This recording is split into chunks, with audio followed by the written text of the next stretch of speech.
Welcome on this Baltic 67, and I'm here to present you a smart camera system.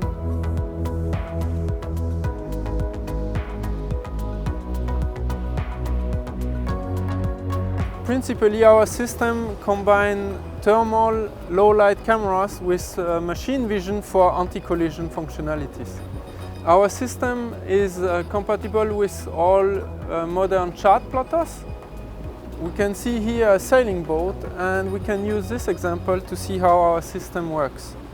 Now we have it here on the screen and classified as a sailing boat, and then when you're on collision course and near enough and the danger increases, you will see that there will be an alarm.